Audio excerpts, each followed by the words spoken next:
चलिए, good evening everyone. तो बेटा आज का जो हमारा टॉपिक है, बेटा मैं आपको सेंड कर दूंगा ग्रुप में। ठीक है, सारी इन्फॉर्मेशन मिल जाएगी आपको। मैं आज करने वाला था बट मैं भूल गया, मैं अभी कर दूंगा। ठीक है। ठीक है जी, तो देखो आज का जो हमारा टॉपिक है अगेन काफी इंटरेस्टिंग है। Law of demand. ठीक है, लॉ ऑफ डिमांड आपने शायद कभी सुना भी होगा, राइट। लॉ ऑफ डिमांड होता क्या है? तो इसका ना बेसिक सिचुएशन आपको ना ऑलरेडी पढ़ चुके हो आप। सर कहाँ पढ़ा था?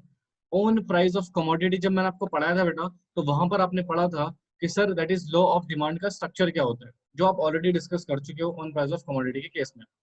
तो यहाँ पर पहले मैं आपको ना इसका एक थ्योरेटिकल कॉन्सेप्ट के थ्योरी समझाने से पहले बेटा, हम इसका ना एक छोटा सा कॉन्सेप्ट डिस्कस कर लेते हैं। ठीक है, ताकि आपको थ्योरी अच्छे से समझ में आ जाए, क्लियर हो जाए। ठीक है, तो अगर मैं बेसिकली बात करूं सर, अपने फैक्टर्स पढ़े थे बेटा। Factor affecting demand of the commodity. अगर आपको याद होगा बेटा, तो आपने कुछ फैक्टर्स पढ़े थे बेटा, जो बेसिकली हमारे डिमांड को क्या करते हैं बेटा, इफेक्ट डालते हैं। तो सर हमने बेसिकली कितने फैक्टर पढ़े थे बेटा? If you remember, 7 factor. कितने फैक्टर पढ़े थे बेटा हमने? 7 फैक्टर। ठीक है, अगर मैं इन 7 फैक्टर का बारे में बताऊं, तो पहला सेक्टर मैं अलग करता हूँ बेटा, factor sorry, own price of commodity. Own price of commodity. और बाकी के अदर फैक्टर में दूसरी साइड रखता हूँ, अदर फैक्टर्स, जिसमें प्राइस इसको लिखवा भी देता हूँ सो दैट आपको रिवीजन भी हो जाए बेटा। पहला प्राइस ऑफ रिलेटेड गुड्स। ठीक है, दूसरा क्या था बेटा हमारे पास? Income of the consumer. याद है आपको ये? हाँ जी, income of the consumer. Good. Taste and preferences. ठीक है, फिर था हमारा नंबर ऑफ बायर्स। ये एक्सपेक्टेशन जो छूट गया बेटा, एक्सपेक्टेशन, राइट। और डिस्ट्रीब्यूशन ऑफ इनकम। और ये चीज मैं आपको पहले से ही काफी डिटेल में पढ़ा चुका हूँ। ये हम प्रीवियस क्लासेस में ऑलरेडी काफी डिटेल में डिस्कस कर चुके हैं बेटा, इन फैक्टर्स को। ठीक है, बेसिकली सुनना सर, ये कितने फैक्टर हो गए हमारे? 1 2 3 4 5 6, यानी कि 6 फैक्टर ये हो गए। और ओन प्राइस ऑफ कमोडिटी हो गया। सर हमने इसको अलग क्यों करा है? तो इसके पीछे लॉजिक है बेटा। कहते हैं सर, जो ओन प्राइस ऑफ कमोडिटी है, तो इसी केस में, यानी कि ओन प्राइस ऑफ कमोडिटी के केस में ही only law of demand is apply. यानी कि सिर्फ ऑन प्राइस ऑफ कमोडिटी में लॉ ऑफ डिमांड एप्लीकेबल होता है। इसका मतलब सर, जब हम लॉ ऑफ डिमांड पढ़ रहे होंगे, ध्यान से सुनिएगा प्लीज, जब हम लॉ ऑफ डिमांड पढ़ रहे होंगे बेटा, तो वहां पर सर एक अजम्पशन रहेगी। अजम्पशन मैंने बोला था ना, माइक्रो इकोनॉमिक्स बेटा आपकी रियलिस्टिक इकोनॉमिक्स नहीं है। ये अजम्पशन बेस्ड इकोनॉमी होती है। यहाँ पर चीजों को एज्यूम किया जाता है किसी भी कॉन्सेप्ट को समझने से पहले। तो कहते हैं सर, लॉ ऑफ डिमांड की एजम्पशन क्या रही है? वो कहता है ये सारे के सारे फैक्टर्स हमारे क्या रहेंगे बेटा? कांस्टेंट रहेंगे। यानी कि बेसिकली यहाँ पर सर दो बातें हैं। पहला तो हमने फैक्टर्स को डिवाइड कर दिया दो पार्ट्स में, राइट। पार्ट वन में हमने रखा ओन प्राइस ऑफ कमोडिटी, यानी कि किसी भी गुड्स की खुद की प्राइस। ठीक है, और उसके अलावा फिर अदर फैक्टर्स में हमने बाकी के 6 फैक्टर को कैटेगराइज कर दिया, जो कि बेटा other than own price of commodity. इनके कारण भी बेटा हमारी कमोडिटी की डिमांड क्या होती है बेटा? रिफ्लेक्टेड होती है, चेंज होती है। तो कहते हैं सर, ये 6 के 6 फैक्टर बेटा क्या रहने चाहिए? कांस्टेंट रहने चाहिए। अगर ऐसा हुआ और सिर्फ चेंज किस में होगा बेटा? ओन प्राइस ऑफ कमोडिटी में, तो ही बेटा हमारा लॉ ऑफ डिमांड एप्लीकेबल होगा। ठीक है, अगर लॉ ऑफ डिमांड एप्लीकेबल होना है तो उसकी एजम्पशन क्या है बेटा? अदर फैक्टर्स, अदर फैक्टर बोले तो ये 6, ये कांस्टेंट रहेंगे। और सिर्फ चेंज किस में होगा बेटा? ओन प्राइस ऑफ कमोडिटी में। अगर ऐसा होता है तो ही बेटा लॉ ऑफ डिमांड एप्लीकेबल हो सकता है, otherwise law of demand is not applicable. तो मैं आपको एक एग्जांपल के थ्रू भी समझाऊंगा कैसे। पहले मुझे बताओ, ये समझ में आया आपको? बोलिए फटाफट से, क्या आपको क्लियर हुआ? चलो इसका ना एक काम करो, फटाफट से इसको नोट करो जल्दी से। इसको जल्दी से नोट करो फटाफट से।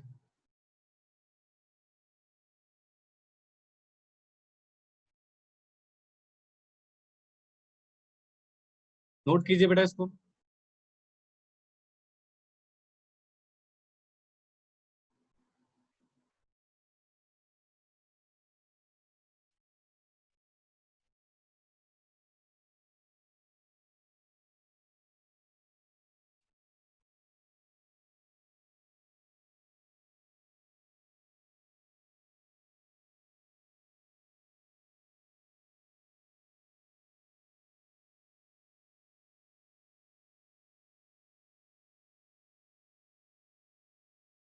डन बेटा, बनाइए इसको फटाफट से। बेटा प्लीज इन टॉपिक्स को अच्छे से समझ लेना, क्योंकि एक सबसे इंपॉर्टेंट क्वेश्चन जो हर बच्चे को कंफ्यूज करता है, ठीक है, वो मैं कराऊंगा इसके बाद। तो इसलिए लॉ ऑफ डिमांड जितने बेटर तरीके से आपको समझ में आए, उतने ही बेटर तरीके से बेटा आपको नेक्स्ट क्लास समझ में आएगी। तो ये नोट हो जाए तो प्लीज मुझे बता दीजिएगा।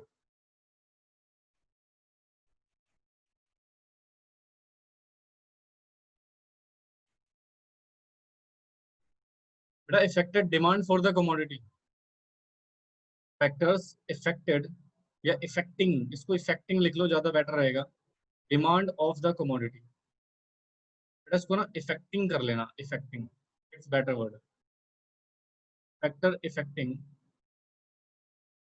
Demand of the commodity.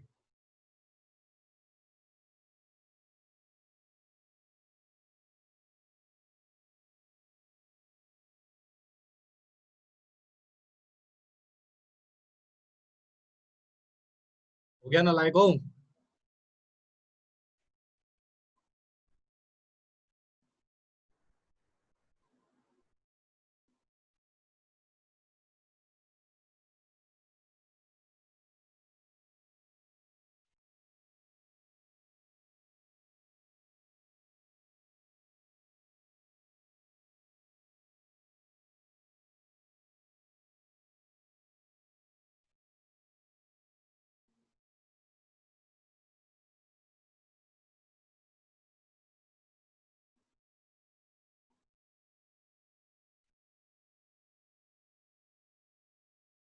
हो गया?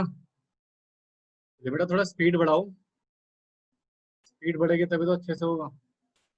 चलिए देखिए, मैं आपको ना सर एक बार एग्जाम्पल से समझाऊं कि क्यों लॉ ऑफ डिमांड की क्या सिचुएशन रहती है, बट उससे पहले ना एक छोटा सा कंसर्न सुनिए मेरा। अगर मैं लॉ ऑफ डिमांड ना भी पढ़ूं, अगर मैं बेसिकली प्रैक्टिकल बेसिस पे बात करूं मेडल, अभी हम लॉ ऑफ डिमांड नहीं पढ़ रहे, ठीक है, अगर मैं बेसिकली प्रैक्टिकल तौर पे एक बात देखूं जो लॉजिकल भी है, जो हम ऑब्जर्व भी करते हैं, जैसे मान लो मैं यहाँ पर कुछ कोई गुड्स लेके चलता हूँ, फॉर एग्जाम्पल मैं एक एग्जाम्पल लेके चलता हूँ बेटा पेट्रोल का, जो कि हमारे लिए बेटा थोड़ा इंपॉर्टेंट कंसर्न रह जाता है हमेशा, ठीक है, जबकि लोग मैक्सिमम लोग यूज भी नहीं करते, फिर भी बेटा ये हमारे लिए बहुत कंसर्न हो जाता है। तो मान लीजिए मार्केट में जो पेट्रोल है उसका प्राइस चल रहा है 75 पर लीटर, ठीक है, यानी कि मार्केट में जो प्राइस चल रहा है बेटा पेट्रोल का वो 75 पर लीटर चल रहा है फॉर एग्जाम्पल। और एक पर्सन है मिस्टर एक्स, कोई एक पर्सन है बेटा मिस्टर एक्स, वो उसकी डिमांड कर रहा है। वो क्या कर रहा है बेटा, उसकी डिमांड कर रहा है, फॉर एग्जाम्पल वो वीकली, वीकली यानी कि हफ्ते में वो करीब करीब 4 लीटर पेट्रोल अपने गाड़ी में या बाइक में डलवाता है, वट एवर जो भी है, ठीक है, ये हमारे एजम्पशन। तो 4 लीटर बेटा उसकी डिमांड होगी ना अल्टीमेटली उसकी क्वांटिटी, और ये उसका मार्केट में बेसिकली प्राइस प्राइस चल रहा है। अब सडनली हुआ क्या, गवर्नमेंट की नोटिफिकेशन आई, गवर्नमेंट ने कहा भैया प्राइस बढ़ जाएंगे आपके, अब प्राइस हो जाएंगे 85 रुपीज पर लीटर। तो इतना तगड़ा रेट बेटा, ये हमने एग्जांपल लिया अजम्पशन के बेसिस पे, राइट, रियलिटी में इतना रेट नहीं बढ़ता है।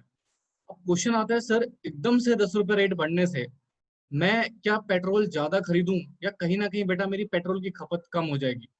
जहां मैं 4 लीटर परचेस कर रहा था, अब मैं कितने लीटर परचेस करूंगा बेटा, only 3 litre, for example 2 litre या 1 लीटर या वट एवर, या 2.5 लीटर, या आप, द पॉइंट इज ध्यान से सुनिएगा बिल्कुल कंसंट्रेशन से।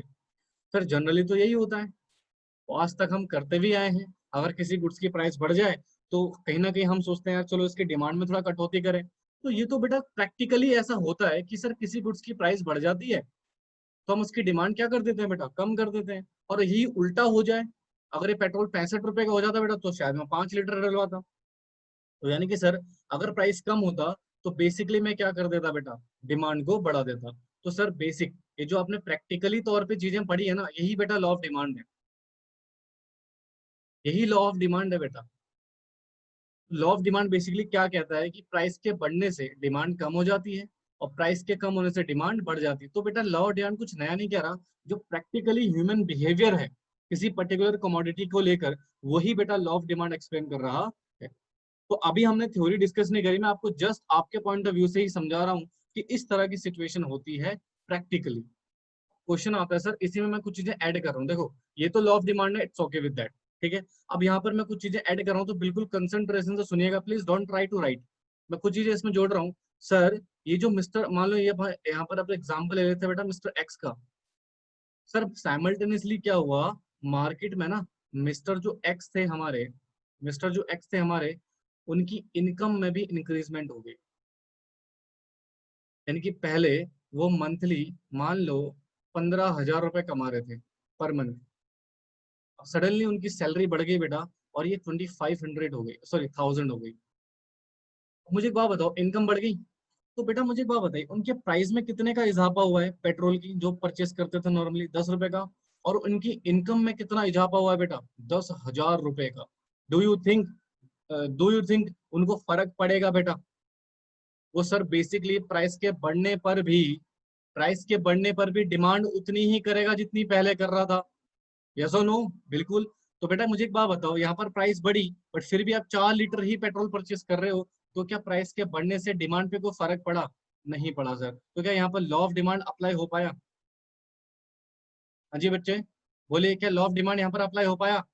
नहीं हो पाया सर, बिल्कुल नहीं हो पाया। क्यों? क्योंकि किस में चेंज आ गया था बेटा?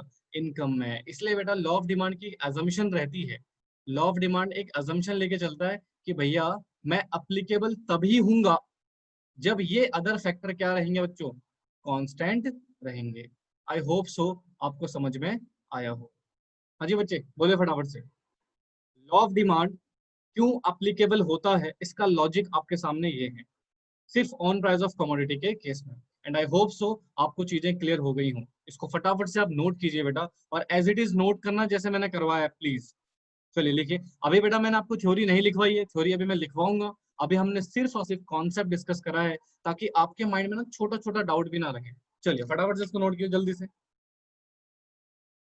देखो अगर मैं थ्योरी लिखवाता हूँ तो आपको कितने बेटर तरीके से समझ में आएगा बेटा, तो इसी को बोलते हैं कॉन्सेप्ट। चलिए फटाफट नोट कीजिए इसको, डाउन फास्ट।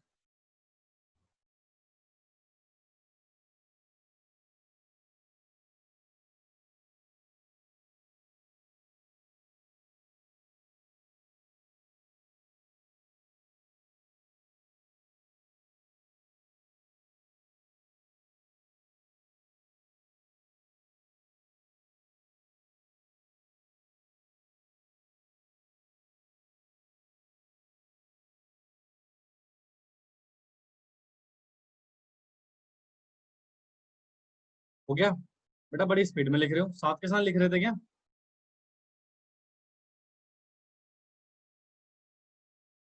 देखो जब मैं कॉन्सेप्ट समझा रहा हूँ तो प्लीज अपना ध्यान सिर्फ लिखने में मत दिया करो, सिर्फ समझने में ध्यान दिया करो, ठीक है। लिखने का टाइम मिलेगा बेटा, वैसे भी हम क्या कर रहे हैं, थोड़ा एक्स्ट्रा पढ़ा लेंगे। आराम से लिखो, लेकिन पहले समझो फिर लिखो।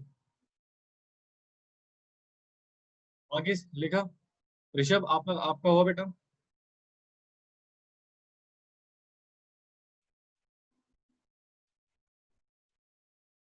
लिखो लिखो आराम से लिखो। हो जाए तो मुझे बता जरूर देना। सर हो गया है।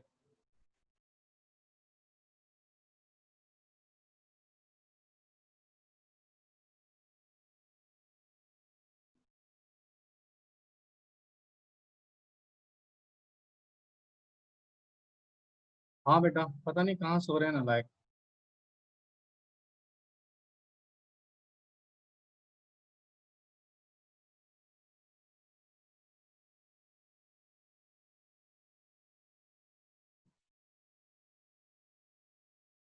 आई डोंट नो बेटा, कोई नहीं, तुम लोग पढ़ो। जो लोग छुट्टी कर रहे हैं करने दो उनको। अब आते हैं सर थ्योरी पे। तो हेडिंग लिखो, लॉ ऑफ डिमांड। चलिए इसकी थ्योरी लिखिए बेटा, एंड आई होप सो आपको चीजें समझ में आए, ठीक है। इसको मेरे साथ के साथ लिख सकते हो, तो इसमें कोई दिक्कत नहीं है। कहते हैं the law of demand state that the law of demand state that other things being constant, या you can use also equal word. ठीक है, अब मैं यहाँ पर बेटा एक छोटा सा सिचुएशन बताऊंगा एरो फॉर्म में, और ये रहेगा बेटा क्वांटिटी डिमांड। अब प्लीज इसको ऐसे लिखना जैसे मैं लिखवा रहा हूँ, quantity demand extended, quantity demand extended with a fall in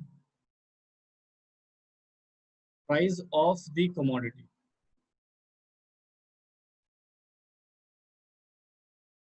This is, you can also state one. Next point लिखवाते हैं बेटा, एंड अच्छा एक और चीज, आपको डाउट ना हो तो यहाँ पे ना ये लिख लेना, ओन प्राइस होता है। कभी कभी क्या होता है ना, हमें डाउट हो जाता है यार प्राइस ऑफ रिलेटेड गुड्स भी था, है ना, तो यहाँ पर आप स्ट्रेट फॉरवर्डली लिख लेना। फिर कहते हैं सर एंड क्वांटिटी डिमांड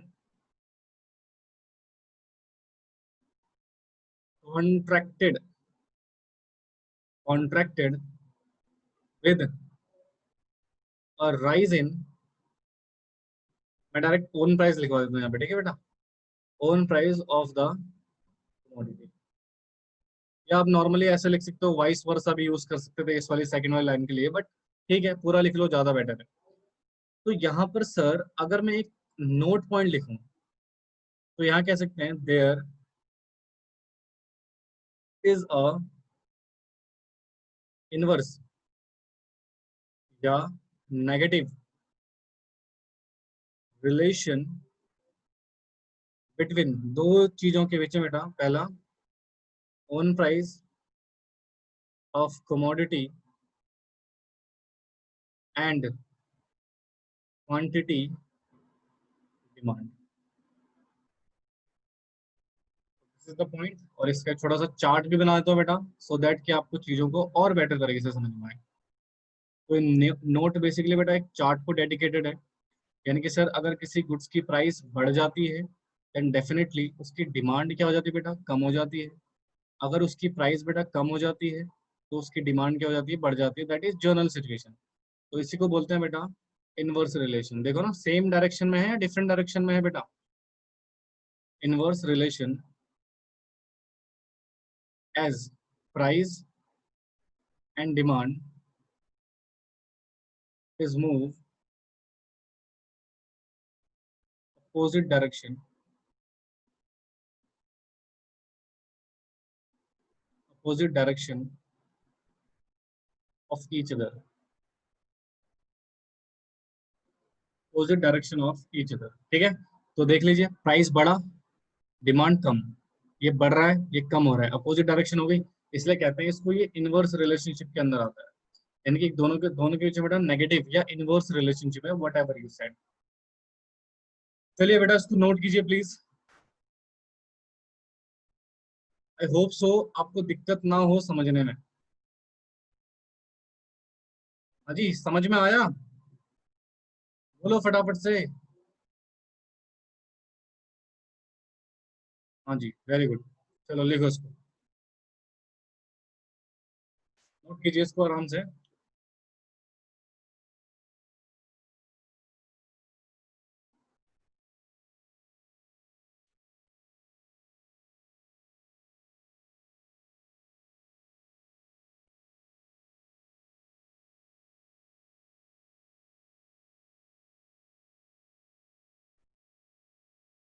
लिखो, फिर एक बार मैं इसको रीड भी करके बता दूंगा आपको, पहले इसको आप नोट कर लीजिए।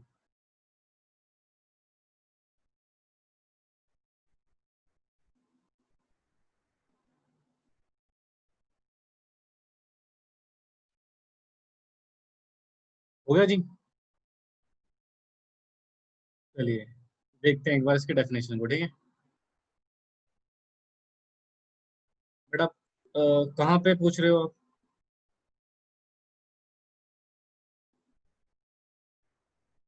इनवर्स रिलेशन, ये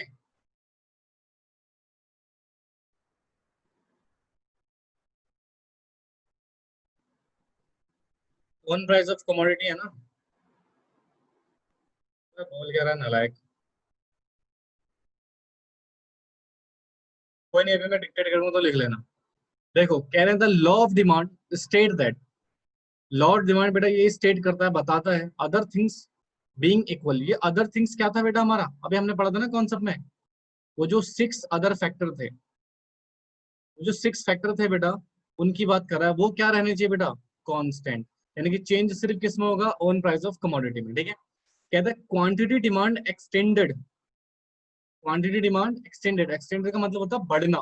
ठीक है, with fall in price of the commodity, यानी कि जो ऑन प्राइस ऑफ कमोडिटी अगर कम होगा तो डिमांड बढ़ जाएगा, यही तो पढ़ा था हमने कॉन्सेप्ट में। एंड क्वांटिटी डिमांड कॉन्ट्रैक्टेड, मतलब कम हो जाना, with a rise in on price of the commodity, यानी कि प्राइस के बढ़ने से डिमांड कम हो जाएगी। फिर कहता है देयर इज अ इनवर्स या negative relationship between own price of commodity, यानी कि ओन प्राइस ऑफ कमोडिटी और क्वांटिटी डिमांड के बीच में बेटा इनवर्स या नेगेटिव रिलेशनशिप होता है, ऑब्वियस सी बात है। फिर हमने एक चार्ट पढ़ा बेटा, चार्ट में क्या लिखा, प्राइस बढ़ा तो डिमांड कम, प्राइस कम हुआ तो डिमांड बढ़ गया। दोनों बेटा एक दूसरे के विपरीत डायरेक्शन में जा रहे हैं, अपोजिट डायरेक्शन में, तो कहते हैं इनवर्स रिलेशन। क्या है बेटा इनके बीच में, इनवर्स रिलेशन में। As price and demand is move, ये इज लिखा बेटा, is move in opposite direction of each other, एक दूसरे के बेटा अपोजिट डायरेक्शन में जा रहे हैं। एक बढ़ रहा है, यानी कि एक बढ़ा तो दूसरा घटेगा, यानी कि एक बढ़ा दूसरा घट रहा है, तो that is means these move in opposite direction to each other, that is the situation of law of demand. समझ में आई बेटा, बोलिए फटाफट से, जल्दी से बोलो। फिर इसका हमें टेबल बनवाना है बेटा, फिर हमें डायग्राम बनाना है इसका। समझ में आ गया सभी के, everyone clear over, clear over it. चलिए फिर अब जरा इसका ना फटाफट से टेबल बनाते हैं बेटा। इकोनॉमिक्स में मैं आपको बता दूं बेटा, इकोनॉमिक्स में दो चीज बड़ी इंपॉर्टेंट होती है, टेबल एंड उसका diagram and it's explanation also. But हालांकि लॉ ऑफ डिमांड में बेटा हम फिगर बनाएंगे, उसका एक्सप्लेनेशन नहीं करेंगे, क्योंकि आगे चल के हमारा एक्सप्लेनेशन है, इसमें उतनी रिक्वायरमेंट नहीं है बेटा एक्सप्लेनेशन करने की। तो मैं इसको नाम देता हूँ बेटा टेबल नंबर 1, जिसको हम बोलेंगे law of demand, law of demand. ठीक है, तो इसका टेबल बनाते हैं बेटा, देखिए बिल्कुल ध्यान से।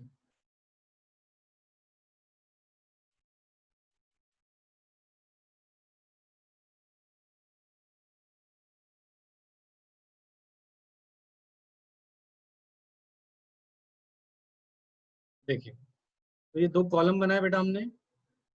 फर्स्ट कॉलम में हम लिखते हैं बेटा यहाँ पर प्राइस, और ये प्राइस कौन सा है, आई होप सो आपको समझ में आ गया, ऑन प्राइस ऑफ कमोडिटी। और इसमें लिखता हूँ बेटा मैं quantity demand, this is a quantity demand. और यहाँ पर हम लिखते हैं बेटा डिस्क्रिप्शन, डिस्क्रिप्शन कि हम इस डायग्राम में किसको प्रेजेंट कर रहे हैं उस तरीके से। मान लो बेटा यहाँ पर मैं प्राइस बोलता हूँ सर 5, 10, 15। प्राइस कितनी है बेटा हमारी, 5, 10, 15, यानी कि सर प्राइस बढ़ रहा है। प्राइस क्या हो रहा है बच्चे, बढ़ रहा है। तो सर मैं अपनी डिमांड को क्या करूं, घटा दूं या बढ़ा दूं। हाँ जी, लॉजिक क्या कहता है, घटेगी। डिमांड क्या होगी बेटा यहाँ पर, घटेगी। तो यहाँ पर मैं लिख लेता हूँ 30, 20, 10। ये सिचुएशन बनेगी बेटा। अब सर डिस्क्रिप्शन यहाँ पर क्या लिखोगे आप, अब यहाँ पे डिस्क्रिप्शन लिखोगे price falls as demand contracted, price के sorry sorry sorry, price rise होगा, प्राइस के बढ़ने से, प्राइस के राइज होने से बेटा हमारी डिमांड क्या होगी, कम हो गई, कॉन्ट्रैक्टेड हो गई। ठीक है, ये तो बेटा बेसिकली आपका टेबल था, आई होप सो आपको समझ में आ गया हो। अब हम इसका बनाएंगे डायग्राम।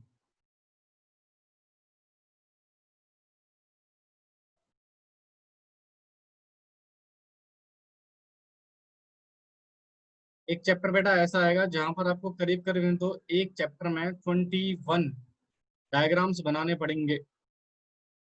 ठीक है, करीब करीब बेटा 21 डायग्राम्स है उस चैप्टर में, तो इसलिए डायग्राम की भूमिका समझ लेना। इकोनॉमिक्स की जान होता है बेटा डायग्राम। ये हमारा वाई एक्सेस हो गया और ये हमारा एक्स एक्सेस हो गया। ठीक है, एक्स एक्सिस में बेटा will show the quantity demand, यहाँ पर हम शो करेंगे बेटा क्वांटिटी डिमांड। क्यों शो करेंगे इसका लॉजिक मैं प्रीवियस क्लासेस में बता चुका हूँ आपको ऑलरेडी। और यहाँ पर हम शो करेंगे बेटा प्राइस को, और इसको नाम दे देते हैं बेटा हम फिगर नंबर कौन सा, 1 ही दे दो, फर्क नहीं पड़ता, कुछ भी नाम दे दो, उससे क्या फर्क पड़ता है, ठीक है। अब सुनिएगा ध्यान से। सर स्टार्टिंग में इसी टेबल को हम कन्वर्ट करेंगे बेटा इसमें, तो प्लीज लिखना मत, सुनते रहना। मुझे बताओ स्टार्टिंग में प्राइस कितना था, 5 रुपए, 5। तो हम डिमांड कितनी कर रहे थे, 30, यानी कि ज्यादा कर रहे थे। सर प्राइस बढ़ा, कितना हुआ बेटा, 10, 10 हुआ। हमने अल्टीमेटली यहाँ पर क्या करा बेटा, क्वांटिटी 20 कर दी। फिर प्राइस बढ़ा, कितना हुआ बेटा, 15। हमने क्वांटिटी कितनी कर दी बेटा, 10 कर दी। यानी कि यहाँ पर सिचुएशन ये आ रही है बेटा, देखो एक सेकेंड, हमारी प्राइस थी बेटा 5 रुपए, राइट। तो बेसिकली हम डिमांड कितनी कर रहे थे बच्चे, 20 की। This is the first situation, yes और नो। ये पहली स्थिति होगी बेटा हमारी। फिर दूसरी स्थिति, 10 रुपए पे, हम 10 रुपए पे क्या कर रहे थे बेटा,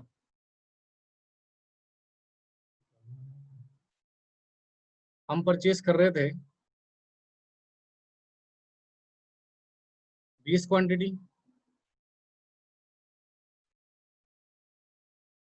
एक सेकेंड, थोड़ा सा बेटा डायग्राम टेढ़ा बन रहा है, आप लोग प्लीज कॉपी में सही बनाना, इसमें थोड़ा ना दिक्कत हो जाती है, ठीक है। अब इसको कंप्लीट कर लेंगे नॉर्मली इस तरीके से। ये हो गया हमारा सेकंड सिचुएशन। सर फिर 15 पे हम कितना परचेज करते हैं बेटा, 10। 15 पे हम कितना परचेज करते हैं बच्चे, 10।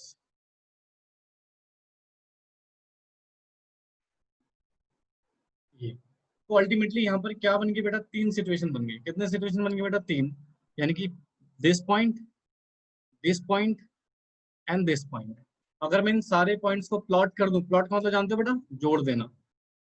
तो ये कुछ इस तरीके से जोड़ेगा बेटा, लाइक दिस, जुड़ गया। तो ये क्या एक कर्व बना रहा है, हाँ जी बच्चे, एक कर्व बना रहा है, हाँ जी सर बिल्कुल। तो उसको नाम देते हैं बेटा हम डी, डी एक्स, मतलब कमोडिटी एक्स परचेस करी थी फॉर एग्जाम्पल। तो अल्टीमेटली सर जब हमने पॉइंट्स जोड़ा, तो हमारे पास ना कर्व बन के आया जो कि डाउनवर्ड स्लोप का कर्व है। कैसा है बेटा, डाउनवर्ड स्लोप कर्व, जो कि हमारे लेफ्ट से राइट की ओर आ रहा है।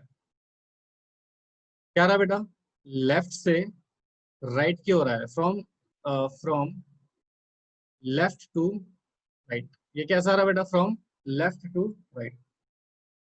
स्टैटिक की क्लास भी शुरू करूंगा जल्दी, जल्दी से शुरू करेंगे बेटा उसकी क्लास भी, डोंट वरी। आप पहले आराम से ये पढ़िए। हम स्टैटिक्स की क्लास भी मैं सोच रखा आपके लिए, स्टैटिक्स का प्लान। और बिजनेस की क्लास का मैं सोच रहा हूँ उसका टाइमिंग वगैरह, क्योंकि काफी क्लासेस हो गई हैं। तो मुझे भी थोड़ा ना कंसर्न करना पड़ रहा है कि किस तरीके से बच्चों की क्लास रखी जाए। तो वेट फॉर इट, मैं सोच रहा हूँ आपकी स्टैटिक्स की क्लास कब रखूंगा और बिजनेस की क्लास कब रखूंगा, ठीक है। तो डोंट पैनिक, अभी आप आराम से पढ़ो, आपका अच्छे से करा दूंगा, डोंट वरी। चलिए ये समझ में आया, पहले मुझे ये बताओ फटाफट से।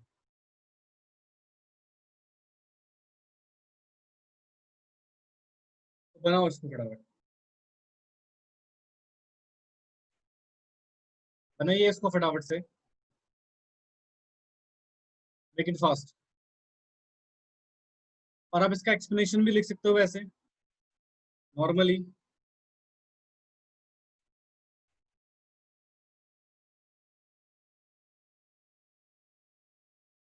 फिगर नंबर 1,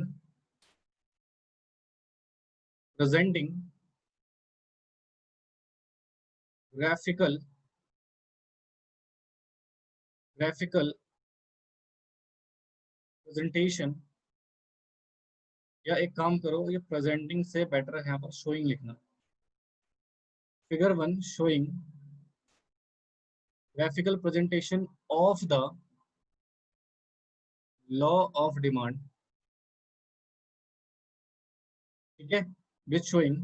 तो यहाँ पर बेटा basically as price of the commodity rises, the quantity demand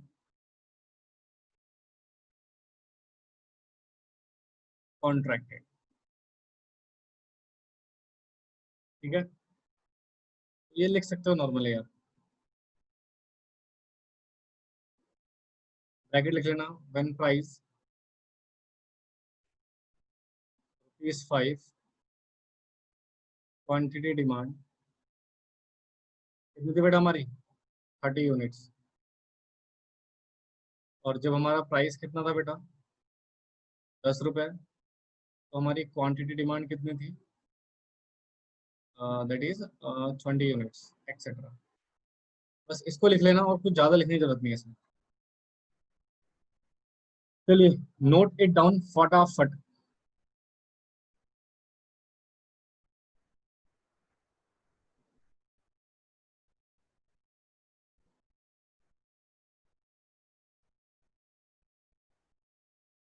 बनाओ बेटा इसको आराम से।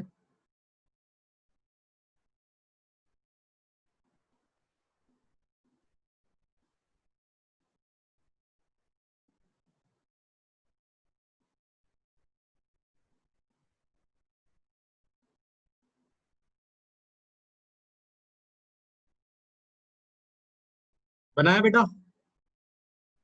हाँ जी।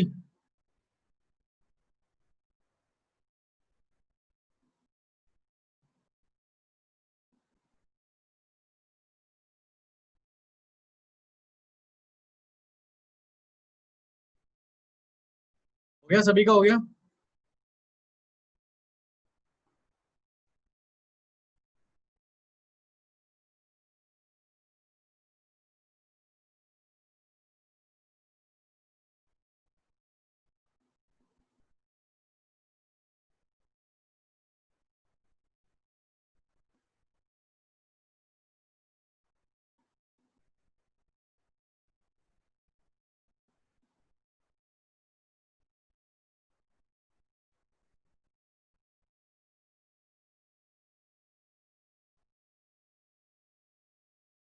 ये वर्ड ऐड कर लेना इसमें, वाइस वर्सा। वैसे जरूरत नहीं बट फिर भी ऐड कर लो। अब जरा देखना ध्यान से, सम रिलेटेड टॉपिक्स। अब बेटा डिमांड से ही बेटा कुछ रिलेटेड टॉपिक्स निकल कर आते हैं। अब वो कौन से टॉपिक हैं वो देखते हैं हम। 3 टॉपिक्स हैं। पहला तो है हमारा assumption, assumption of law of demand. ये मैं ऑलरेडी आपको पढ़ा चुका हूँ, ठीक है, कि क्या अजम्पशंस होती है। दूसरा टॉपिक है हमारे, that is very important topic, why does demand curve slope downward. ठीक है, सेकंड क्वेश्चन। और थर्ड आता है हमारा exception of law of demand. और ये सिचुएशन क्या है सुनिएगा। ये वाला टॉपिक और ये टॉपिक बेटा मैं आज की क्लास में शुरू नहीं कर पाऊंगा, क्योंकि ये थोड़ा सा ना टेक्निकल टॉपिक्स हैं। ठीक है, आपको इसको समझने के लिए थोड़ा बहुत रिलैक्सेशन चाहिए। आज मैं ऑलरेडी आपको पढ़ा चुका हूँ, तो इसमें ना ज्यादा हम पढ़ेंगे नहीं। बट ये वाला जो टॉपिक है ना, इसको समझने की बात है। ये नॉर्मली कभी कभी क्वेश्चन ना 1 नंबर में भी पूछा जा सकता है और 4 नंबर में भी। सर जब 1 नंबर में आएगा तो बेसिकली आप बताओगे भैया अदर फैक्टर रिमेन कांस्टेंट, वही एजम्पशन है। अदर फैक्टर रिमेन कांस्टेंट, यही हमारी अजम्पशन। तो अभी आपने पढ़े थे ना लॉ ऑफ डिमांड के अजम्पशन क्या है। अजम्पशन का मतलब बेसिकली कंडीशन होता है बच्चे, कि वो कौन सी कंडीशन है जिनको फॉलो करके लॉ ऑफ डिमांड फॉलो होगा। वही तो लॉ ऑफ डिमांड कब फॉलो होता है बेटा, जब अदर फैक्टर रिमेन कांस्टेंट रहते हैं। यस और नो। बिल्कुल सर, यस सर। बट अगर ये 4 नंबर में क्वेश्चन आ गया तो क्या लिखेंगे बेटा, कुछ नहीं लिखना बेटा, वो 6 फैक्टर के नाम लिख देना बस। डिटेल मेंशन कर देना उनके बारे में, कैसे। फॉर एग्जाम्पल, पहला अगर मैं एग्जाम्पल दूं, the income of the consumer remain constant. या आप ये भी लिख सकते हो बेटा, the income of the consumer does not change, what ever, constant होना चाहिए। वर्ड कुछ भी लिखो अपनी लैंग्वेज में लिख लो, उससे फर्क नहीं पड़ता। ऐसे ही बेटा आप सारे के सारे 6 फैक्टर के नाम ऐसे ही लिख दोगे। जितने भी अपने 6 फैक्टर पढ़े थे बेटा, उनके नेम मेंशन कर देना, तो वो 4 नंबर का क्वेश्चन हो जाएगा।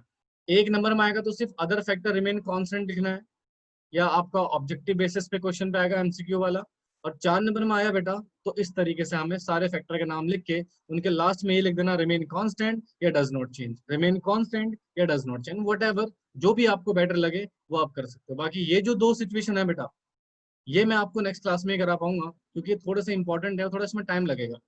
फिलहाल आप इसको लिखो फटाफट से, इतना नोट करो आप, जल्दी से इसको नोट करो फटाफट। ठीक है, तो बेसिकली बेटा आज की क्लास में हमने पढ़ा कुछ नहीं, हमने सिर्फ लॉ ऑफ डिमांड को समझा है। ठीक है, और बेटा थ्योरी भी आती है, प्रैक्टिकल भी आता है, इक्वलेंट है, प्रैक्टिकल भी आता है, थ्योरी भी आती है। ठीक है, आपको दोनों में ध्यान रखना है। और नालायक एग्जाम की मत सोचो, अभी सिर्फ पढ़ने की सोचो, चीजों को समझने की सोचो। एक बार आपने कॉन्सेप्चुअली हर चीज पढ़ ली ना अच्छे से, तो डेफिनेटली एग्जाम की टेंशन लेने की फिर आपको जरूरत नहीं है। एग्जाम आपका हो ही जाएगा, चाहे प्रैक्टिकल आए, चाहे थ्योरेटिकल आए, चाहे वैल्यू बेस्ड क्वेश्चन है, कुछ भी है। अगर आपके कंसेप्ट क्लियर है ना बेटा, अच्छे से आपने अच्छे से पढ़ रखा, पूरे साल मेहनत कर रखी है, देन आपको एग्जाम की टेंशन लेने की जरूरत है ही नहीं। ठीक है, आप इसको फटाफट से नोट कीजिए, जल्दी नोट करो इसको फटाफट।